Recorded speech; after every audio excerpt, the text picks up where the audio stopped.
Out of curiosity, obviously. And why? You can't afford. You're sitting there waiting for the patient. You have a patient who runs away.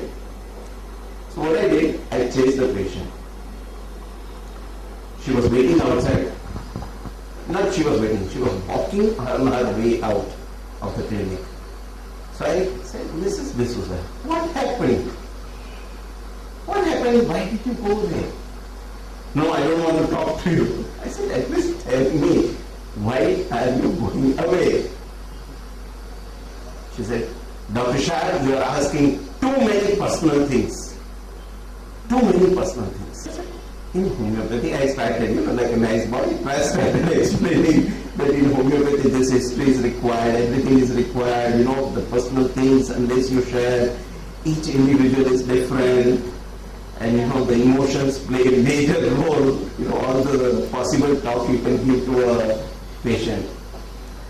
She said, I'll come inside unless you promise that you are not going to ask me anything personal. So I said, yes, no problem. I'm not going to ask you anything personal. So she came in. We started asking again. I started asking again. Another 5 minutes, 10 minutes. And when you are young, you are very naughty. So you ask again something personal. So he asked me very personal things again. Suddenly she got okay. And she said, okay. And I played absolutely innocent. I said, what happened? Why are you doing such a thing? As if I don't know anything. No, Dr. Shah, I don't want to give you any details. You are being too nasty about things. So I said, no, I'm not asking you anything. I'm just asking you this small things. If you are not comfortable, you say you're not going to answer. We sat down for about 1.5 hours. After 1.5 hours, there was nothing which I could find. Nothing I could find.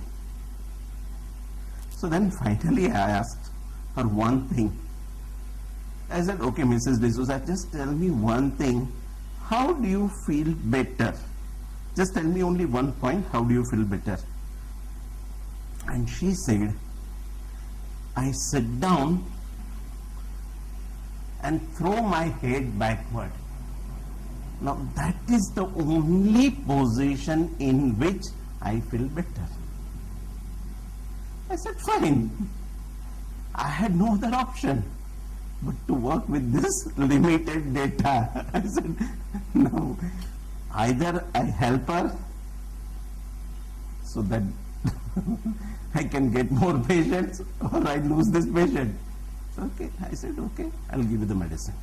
I'll just give you the details. See, not responding to any of the conventional treatment. She was on many drugs, just mild relief with no improvement from bronchodilators. So when I started interviewing the case, within few seconds, she suddenly got up and walked out of the room.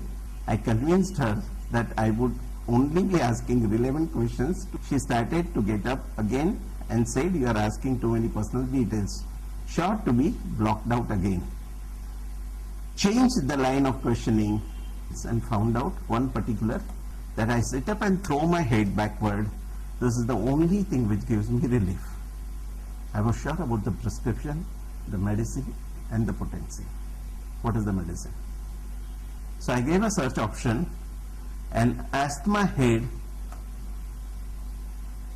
and you will see a beautiful thing came up. I chose the rubric from the Gentry which says, asthma has to sit up in bed and keep head thrown back. The remedy is HEPA herself. What potency? 200. Why? Chronic disease, so medium potency, fine. The question is why of 200 potency? Yes, psychotic miasm, very good. What else? Sensitive nature, very good. What else? The prescription was based on the physical modality. But is it given only on the physical? What is HEPA herself? What is the first line? Hypersensitivity. How was she? absolutely like a volcano. Huh? But here, the pathology is advanced. She is suffering for last 8 years, so you cannot give a higher potency. Now here comes a very important part of the prescription. Now, if I allow her to go, what will happen? She will never come back, or she will never take the medicine. Why? Because I have touched her sensitive spot. See, physician has to be intelligent so that you are a winner. Because if you are a winner, patient is also a winner. Because he is helped or she is helped. If you are a loser, patient is also a loser. Here is a condition in the patient-physician relationship. If you are a winner, patient is also a winner. If you are a loser, patient is also a loser. So if a patient is loser, you are a loser. Clear? So what I did, I told the compounder, I asked for the Hepasol 201 dose and I gave it to the patient in my presence. So made it sure that this dose goes in her mouth, come what may be. Give her plenty of placebo, which has no meaning. I said, take it. Now what happens? She never came back to me. After about 3 weeks, I started getting number of patients referred by her. In about 3 months' time, I had more than 20-30 cases only from one patient. And I used to wonder why she is not coming.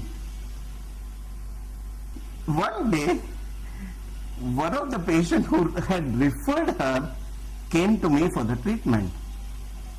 So when she came for the treatment, I gave her the complete narration. I said, this is what happened. I called her from outside and blah, blah, blah, blah, blah. And this is the story. And now she's sending me patients and patient and patient. Now this particular patient happens to be the patient of Mrs. D'Souza. She started laughing. I said, Tina, why are you laughing? What is the reason? She said, I'll tell you the truth. And that is the reason why she was disturbed. I said, what happened after the treatment? I'm more interested in knowing what happened after the treatment. She said, after your medicine, what you gave, I don't know.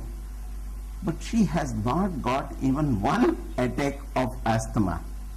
I'm shocked. I said, how can that be possible with my medicine? I don't think so. But she said, that is the only reason why you have got so many references. So I asked her, why? Why was she behaving like this? She has got multiple affairs. That is the reason why she never wanted to tell you anything in the history. See, are you able to understand how the mind works? So these are the things which are possible with homeopathic medicine. Here you can see in Materia Medica also, in Clark, attacks of suffocation which force the patient to throw back head, shortness of breath. A 20-year-old man, salesman, who reported with right-sided gynecomastia. Along with gynecomastia, he had pain which was aggravated by movement, lifting weight and change of position in the chest, the swollen portion. Ameliorated by heart pressure, lying on the affected side. He was also suffering from bronchial asthma. The respiratory rate was very high, 38 per minute, which was also ameliorated by rest. What is the remedy which comes to your mind? Bryonia. Even I thought of bryonia at that point. Now we'll go through more details. Perspiration which was profuse, sleep was disturbed. He required the fan always and never covered himself. He had marked desire for ice, would be angered by contradiction and was scared of his father. Weight was 50 kg, teeth irregular, swelling on the right side of the chest, quite a big one. So he had a gynecomastia which was quite huge. He was working as a salesman in a shoe company. Now how young boys are, they are very mischievous.